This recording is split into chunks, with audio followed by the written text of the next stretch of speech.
Hey, everybody. Help me welcome Dallas Remington. Hi, Dallas. How are you today? Hi, I'm doing very well. Thank you so much for having me. You're very welcome. Where are we talking to you? What state are you in? I'm in Nashville, so I'm here in Tennessee. Oh, okay. I was thinking Texas. Why was I thinking Texas? Everyone does. I think it's because, the name. But yeah, I'm originally from Kentucky actually. But I moved down to Nashville when I was 15, so I've been here for quite a bit. 15. Oh, okay. Wow. Are you actually in the city or are you like in a little town outside of it somewhere? I'm actually in the city. I mean, I'm in the city limits. I don't live like downtown, but I actually Right. do live in the city of Nashville, so it's pretty cool, being this close to town. Do you go out and do songwriter nights? Yes, yeah, I do a lot. And whenever I'm not playing them, I go out just to support my friends and meet new people. So I'm always down in the Mumbrian and Division area hanging out and listening to music or playing music. Right. I mean, it's there's nothing like that. I mean, when people they're like, oh, I'm going to Nashville, I'm going to Nashville, I'm going to go to all of the they think they're seeing the real Nashville when they go to like Tootsie's or anything on Broadway. And that's like that's really not the real Nashville. And I would love to have um a tour of the real Nashville, but if you did Mhm. that, then that would become just another tourist trap too. So yeah, you have to be part of the songwriting community to know that that's really not the real Nashville, what they're saying. Exactly, exactly. And it's so funny. I'll be walking down. Oh, my dog's about to start barking. I apologize in advance. That's She's running. okay. I'm always walking down like 16th Avenue and I'll find all these people that they're like, we're looking for Music Row. I'm like, you're on Music Row. And they're like, but where are the bars? I'm like, Music Row is the Music. studios and the writing spaces. It's not the bars. That's Broadway. Yeah. So it's funny, just, popular culture doesn't understand it, but it is cool when people do get to come to Nashville and actually learn about what is the music industry in Nashville and what our real life is every day. I always find it so funny when I have friends come in from out of town and they're like, y'all need to play more shows during the day. I'm like, you're gonna realize most of us we have like other jobs Yeah, during the day. we We don't got day play jobs. shows. We got day Yeah, it's jobs. not Some we have yeah. day and night jobs, and Yeah, it's because not CMA Fest year round. That's the only week we play during the day. The rest of the time we're making ends meet to pay for this career. right, and if you're doing it just well, this is such a songwriter thing to say, but if you're doing it just for the money, you're doing it for the wrong reasons. Exactly. You do it It because you all love comes it. from a place of love and passion, Exactly. Exactly. and I don't know that I don't think people understand that. Speaking of that, I'm also a songwriter, and ironically, I have a Awesome. co-write. I married one of my co-writers. Okay, that's so cool. It worked out. It's 23 years later, and we're still married. So, Wow. That's um, amazing. recently I told somebody that. He goes, "Oh, it worked out." I said, "Well, what did you want me? How did you want me to frame that? We're still Yeah, married. We're still together. We're still writing. It worked out." that's amazing. Yeah, that's a lot of people can't say that. And that's one of the things that they warn you against in the music industry is being with other creatives, but it's like you always gravitate towards those. So when you find one that works, it works. It works. And songwriters are a different breed. Like we are very different people. We just think Exactly. differently, and everything you see a song in everything. Exactly. Every major event in your life, you see a song can be born from. Exactly. And people ask that question too. Is this real? Was this like, did this happen? Well, kind of, sort of, yeah.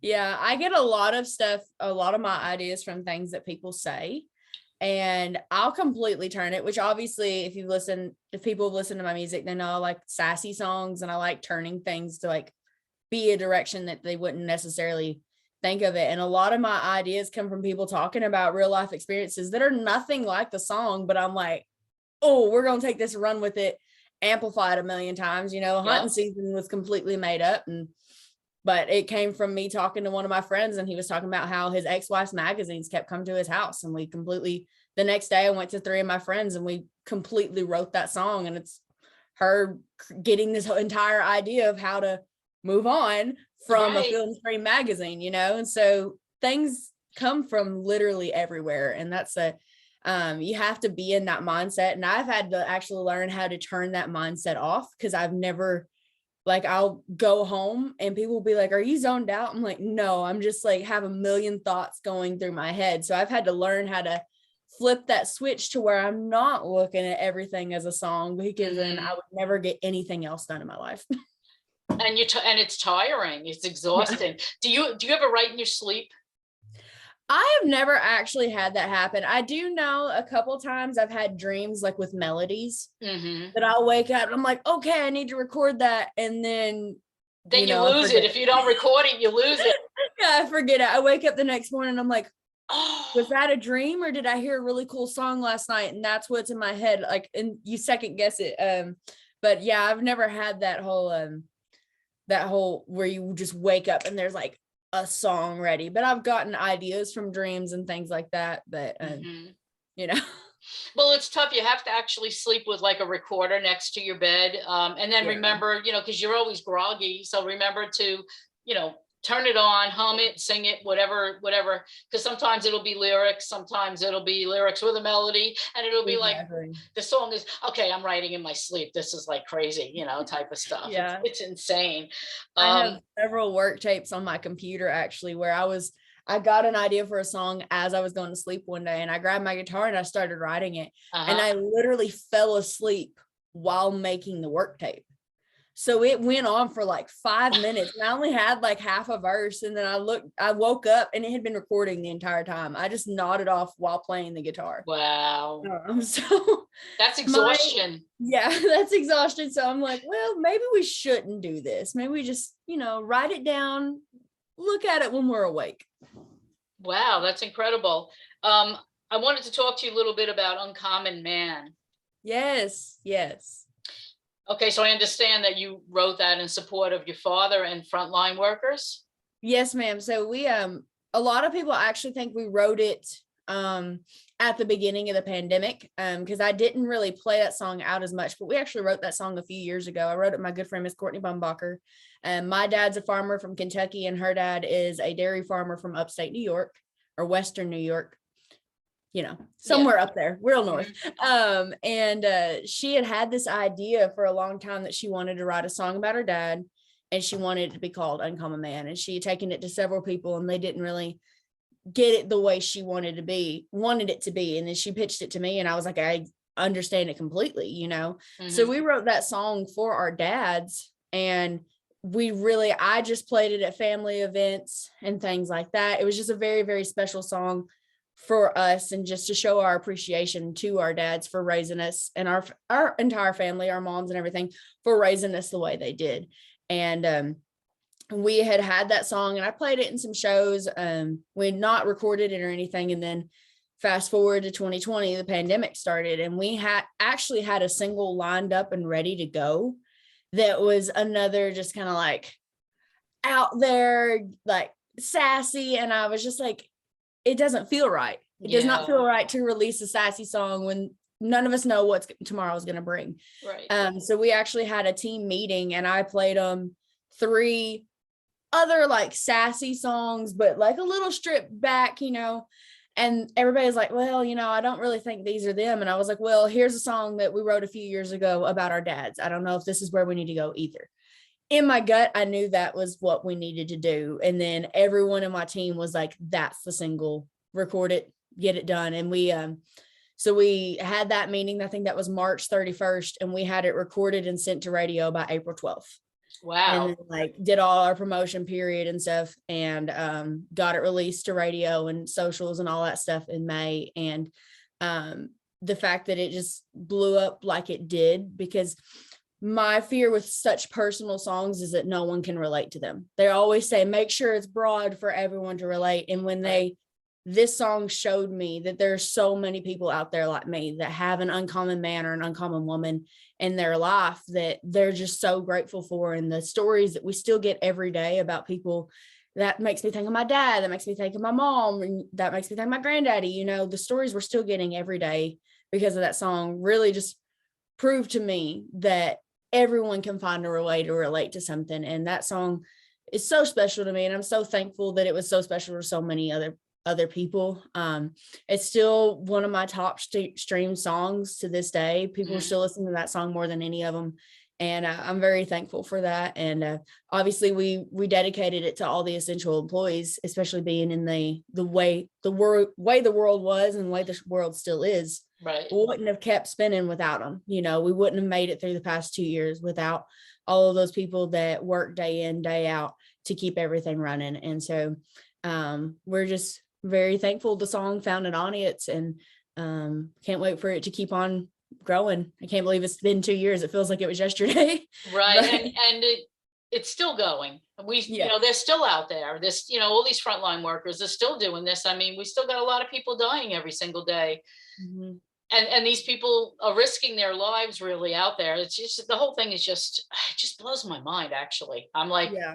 who would have ever thought? We always knew that a pandemic was possible. We've always kind of known that, but we've always been able to kind of nip it in the bud before it got real big. And Yeah. and this time it just, it didn't get nipped. Yeah. It didn't get nipped. It definitely didn't. You have those thoughts. It's kind of like, have we really just lived through the past 2 years of our lives? The entire thing feels like it's been a movie.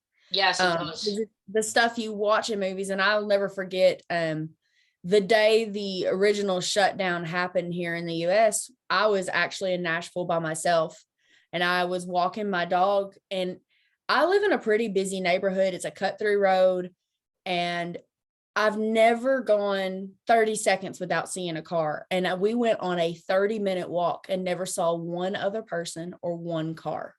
Wow.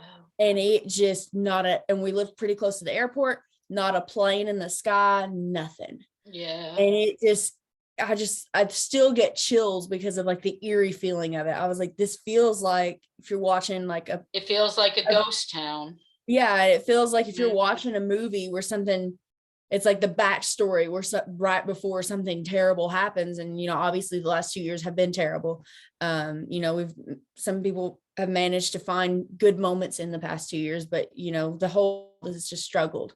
And I'll never forget that feeling of being like, oh no, something's happening here. Do you remember, and I think a lot of people have forgotten this, but in the first, I want to say when we were about 6 months in, there were animals who were coming out into the cities and places that you don't normally see them anymore, because all the people were gone. Yeah. I thought that was amazing. I kind of thought it was amazing, and it almost felt like a cleansing, I really hope that it would bring us together. I hope that it would make us look at, there were polluted waters that were running clean. There were like all these magnificent things that were happening because man was no longer polluting and touching, and and then but then people started having real problems with especially people who already were struggling with mental health issues, were having real problems. And I'm kind of a recluse, so I kind of didn't mind it. I really didn't mind it that much. It was like, I don't mind being in, is this your first CRS? No, this is my third or fourth. I actually was at CRS about 3 weeks before the shutdown happened, the last in-person one we had. Right. So that was a fun week because I had just gotten my wisdom teeth removed. Oh no. So I was walking around swollen like a chipmunk. Like I had all these interviews. I think I had 5 shows that week. And I was supposed to not talk at all for like 5 days after the surgery because mine was very extensive. I played a show 30 hours after my surgery. Oh no. Which caused all of this to like swell. I went back for my checkup and my doctor goes, did you get in a fist fight? Because I was like, I had a black eye from it, all this stuff. But I was like, it's CRS week. We can't take a break. We got to go. Oh, wow. I just kept on going. We contoured the makeup, hit all that. Yeah. Did they warn you about like dry socket? Did they warn you that you could have and luckily I didn't have that. It was something about, he told me like this side was really impacted. So he was like, I couldn't, like, it took me forever to get that side out. And that was the one that like bruised worse. But I mean, by the end of CRS, I started looking a little more normal, but I was like, y'all, I don't always look like a chipmunk, I swear. Like I have definition in my face a little. Nobody beat me up. Nobody beat like, me up. No, fine. my dentist beat me up. That's who beat you up. He was like, I walked in for that checkup and they were like, what did you do? And I was like, I'm like, you ripped teeth out of my skull. What do you think happened to me? Yeah. But yeah, so this is I guess this is my 5th CRS because that was my 3rd.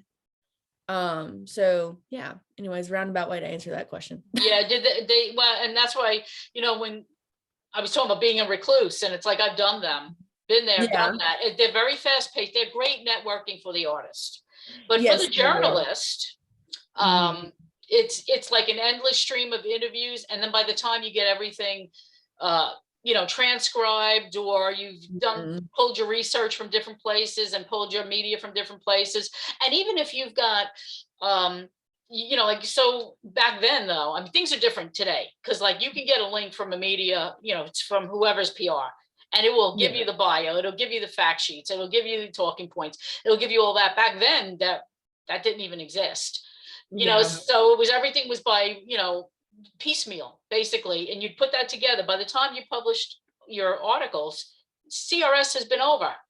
Exactly. Yeah, I know that we still had, from that last in-person one, there's still people that are like, because they interviewed so many people that week, that they're still just now releasing interviews from back then, which I mean, I understand, but I was like, when did I had one pop up the other day, I'm like, when was this? And I was like, oh my gosh, that was 2020 CRS. That was a while ago. Yeah. But it's always a fun week, and I enjoy it. This year, I think I'm just going to be able to be there for the one day. So I'm going to try to just like make the most of it.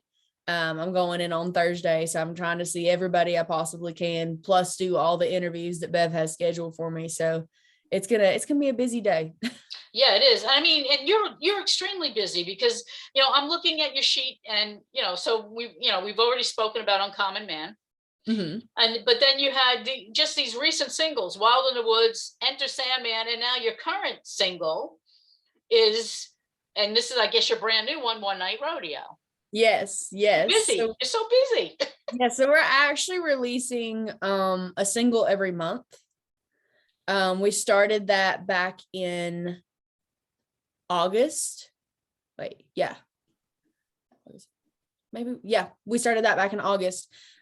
So we have just released the acoustic version of One Night Rodeo, and we have a surprise single coming out sometime in February that we're not saying. Wow, that's amazing. And then we have a full production release we're really excited about coming out in March. And then I've went through at the beginning of the year and just made a schedule and was like, this is what we're going to do. I've been in Nashville full-time since I was 15. I started coming to Nashville when I was 11. I've been writing songs since I was 13. Like, I have all these songs and all this stuff that I've saved up. And, you want to save these songs for when you have the big record deal, and you want to wait for like all of that. And I'm like, we have the team in place. We have what we need. We have the songs. Why do we wait on anybody? This is my career. I'm going to control it the way I want to while I can, So I just decided we're just going to start releasing the songs. And I had a meeting with someone back last June who's pretty big in the industry. And he was like, I know you. I've known you've been here, but you've released 7 songs in 5 years. Just release the songs. We know you have them. Just do them. And I was like, okay, we're going to do it. And so we're on a schedule where it's a full production release, and then a live acoustic, and then full production. So every other one's like a live recording of some sort, either a cover, original, or a version of remix of the original we just released, whatever it is. But we're having a lot of fun with it, because it's just, I am so proud of these songs. And sometimes, you forget about them. Like, you don't want to, but you keep writing songs, you keep creating new things. And so there's all these songs from these past years that you're afraid that no one's going to hear. So I'm like, well, now is the time that we're just going to do it. We're going to put them out and see what happens, and let the fans decide what's their favorite. Maybe they'll blow one up, maybe they won't, maybe it's just gonna be a song that's out there. But we're really excited about it, and I've got the whole schedule made for this year. It's gonna be, I think we're gonna release 3 covers and a whole bunch of full production stuff, whole bunch of acoustic stuff. So it's just gonna be a fun year. Are you active on TikTok? I am on and off on TikTok. I'm back to being active on it right now. I'm finally finding my audience on there, which is working out really well.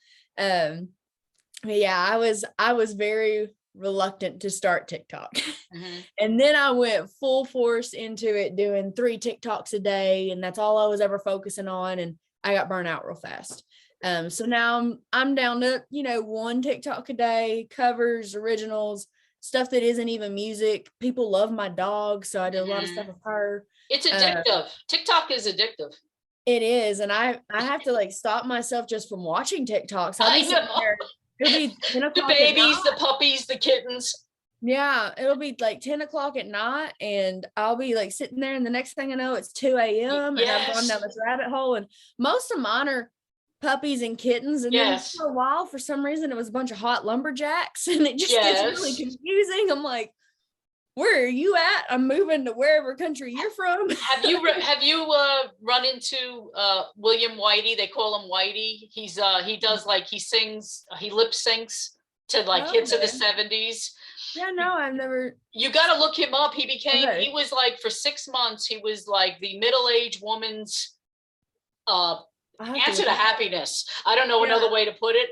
And because of that, when he hit 1 million followers, he ended up getting a modeling contract. He's from he's beautiful. He's so beautiful. And and then he did a version of he lip synced to Mandy, and then Barry Manilow had to get on and converse with him. It was adorable. But when you look at it, we've got my boy. My boy, so LV became famous because of TikTok. Then we've got Walker Hayes with Fancy Like. So you just don't know. And then of course Fleetwood Mac had their little comeback. Yeah, I know. And that's what I always find it so cool, because most of these songs that are the trending sounds are songs from people a long time ago. Yeah, 90s, 2000s, and people are like, oh, look at this cool new song. I'm like, that's not a new song. That some of them weren't the most popular songs. The true fans knew them, but the fact that these songs are now getting a new audience is really cool. And we never thought it would be an app like this that would do that. But and there's this, I'm on they say there's different sides of TikTok, and I'm on the side that you really get a lot of the true country music fans. And I love that, because it's introducing me to the other artists out there that are doing true country music. Yes. Which is really cool. So I've learned a lot about musicians I'd never heard of that I don't understand why I'd never heard of them, And so I'm very, very thankful for it in that aspect, because now I know I'm not the only one out there that's still just driving around listening to Conway Twitty because that's the kind of music they love. There's a lot more people like that out there, and there's a lot of people trying to bring that back. And so very thankful to TikTok for that. And hopefully we're finding my audience, and hopefully we'll continue to find my audience on there. And well, you already have your voice. You know what I'm saying? You already know who you are, you already have your voice. There's a lot of artists out there that don't know that yet. Exactly. And I think you're already there. So, I mean, you're very sure of yourself. I just watched the live version of One Night Rodeo, so the live acoustic version that you did. Yes. Who was playing with you? Oh, that was my dobro player, Lance Martin. He goes out on the road with me. He plays dobro, banjo, mandolin, guitar, pedal steel, anything we need. And he was awesome. So we actually didn't decide to record that until about 3 days before we did it. It was about a week and a half time length from the day I decided we're gonna release this, then we recorded it and released it. And so he's absolutely amazing. I called him and I was like, can you be in the studio in 2 days? Because we got to do this. And he's like, yep, I'll be there.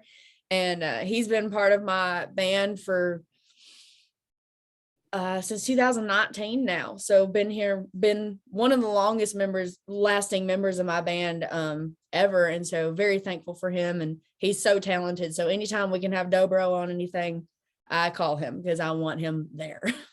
Right. So you mentioned a band. So where are you out playing? So we're booking out till later in the summer for the full band stuff, just because that everybody's just starting to come back. Still starting to come back. We had quite a few things booked last year that ended up getting canceled. So we were a little slower to start booking the full band stuff for this year, but we've got some gigs here in Tennessee. We've got one that we're not allowed to announce yet, but we're headlining up in Western New York later in August.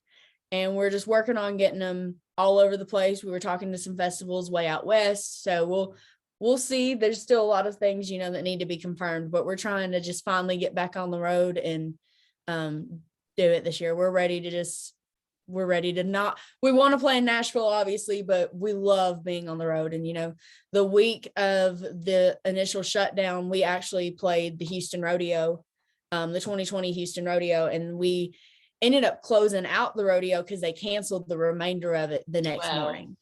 Wow. So that was, it was, if we were going to be forced to come off the road, it was a great show to end with. But it just felt so weird because from March of 2020, we did not play another full band show until October of 2021.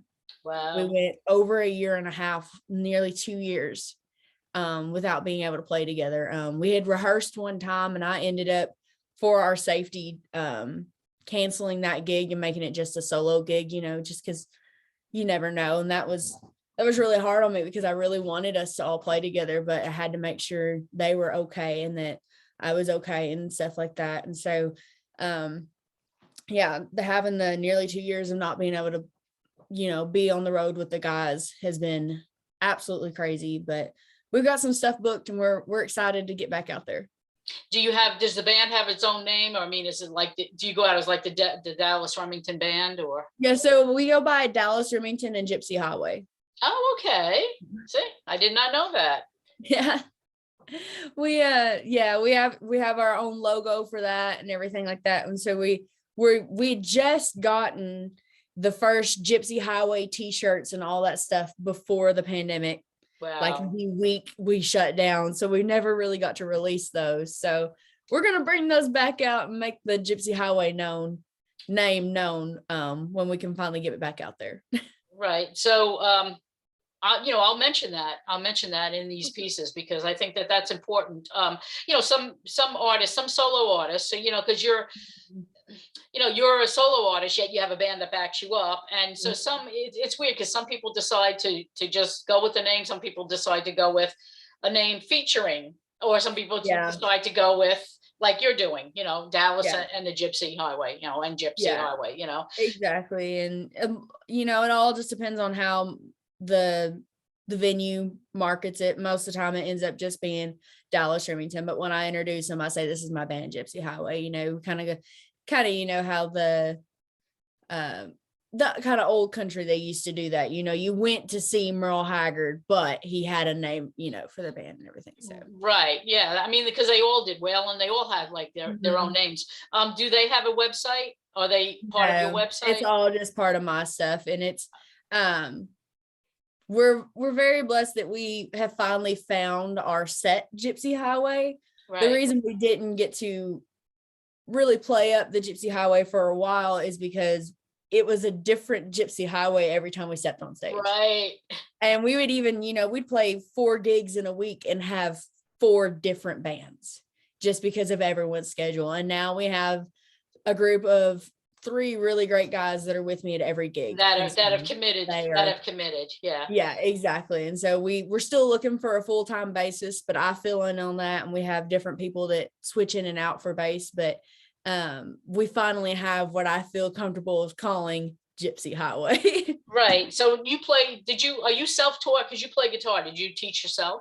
No, I actually started taking guitar lessons when I was 9 at a local Opry back in Kentucky. Mr. Clay Campbell, he taught me until I was 13 or 14. And then I went to a rock guitarist for some different different elements to layer in there. So I've had multiple different teachers. I have a teacher here in Nashville as well. So I've a lot of stuff I've picked up from listening to people, but I wanted to just sing. I didn't want to play guitar. I didn't think I needed to play guitar. Mr. Campbell really pushed me to, he's like, you need to understand the music aspect of it so you can communicate with musicians. Maybe you don't front with guitar, maybe but you need to understand it. And so I started playing then, and then it was actually really funny. I'm a very competitive person. And my brother had to take like guitar 101 at whatever, like in his senior year of high school. And within 3 weeks, he became a better guitarist than me. And I've been playing for over a year, and it really made me mad. I was like, you're not going to be better than me at anything. So I really like kicked it into high gear, trying to learn to play guitar. And I just absolutely fell in love with it. Like I would literally sit right here in this office and play guitar day in, day out, and never do anything else. I would be the happiest person on the planet, just sit here and play my guitar. So thank you to Mr. Campbell for pushing me to learn it, but then also my brother for pushing the competitive side of me. That's like, honey, no. Well, do you use it to write? Yes. Yeah. So that's another thing with me, and obviously I'm a lyricist, but my main thing is music. And especially being so guitar driven and having a rock background, my goal in every write is to have a different sounding song, because we do riff driven country music. So we got that whole Southern rock feel to it. And so my people normally, they'll be like, okay, we'll settle on an idea, and they'll be like, what are you thinking on the guitar, Dallas? So I pride myself as being the guitarist in the room for most of my writes. I do like having other guitarists there though too, just to make it even more different, so they could hear it a little different than I would and make it pop some more, and but yeah, I pride myself on being the musician. Oh, well, I think it's important. I think I agree with your guitar teacher. I think it's important that you know where they're coming from, and when you're dealing with a band as well. Exactly. And because of that, I play 7 instruments now just because of that, because I was like, I need to be able to play these instruments to communicate with these musicians. 7? So I'm 7. You are competitive. Yes. Well, I'm not going to go up and be like, I'll play drums for your band, but right. I can play drums because I needed to know how to communicate with the drummer.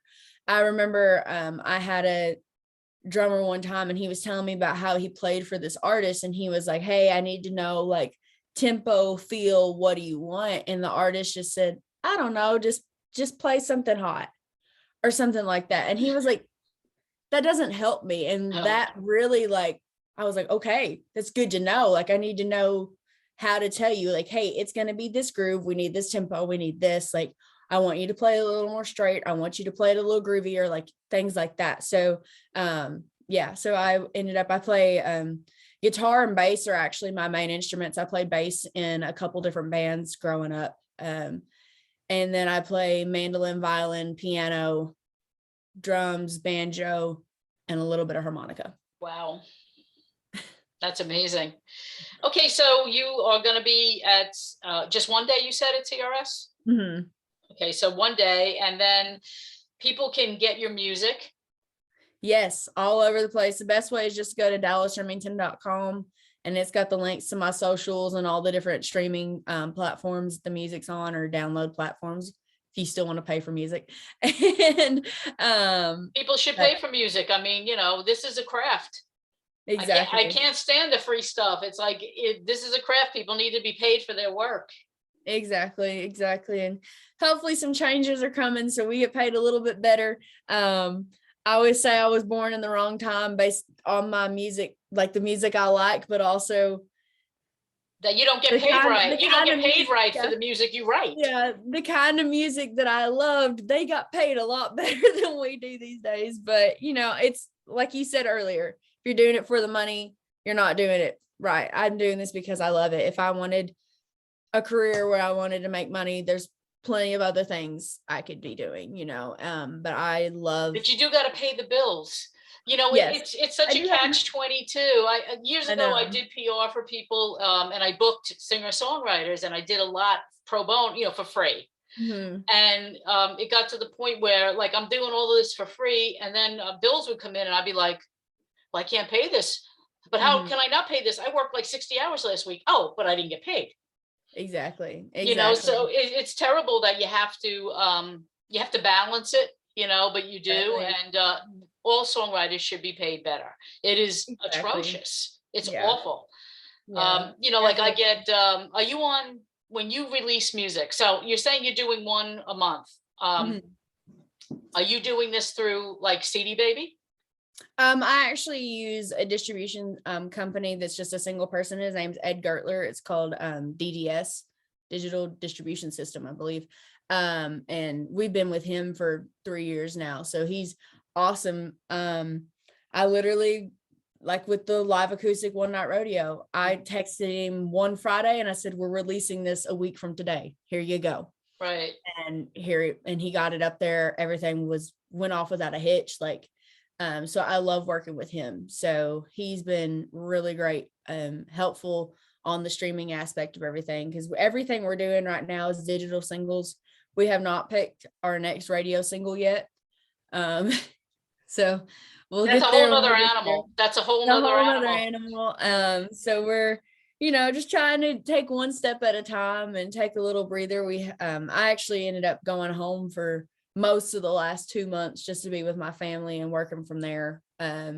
So we're, just taking a little time to just get the ducks in a row and, feel what needs to be the next radio single, not just be like, well, we need a single, so we're sending this.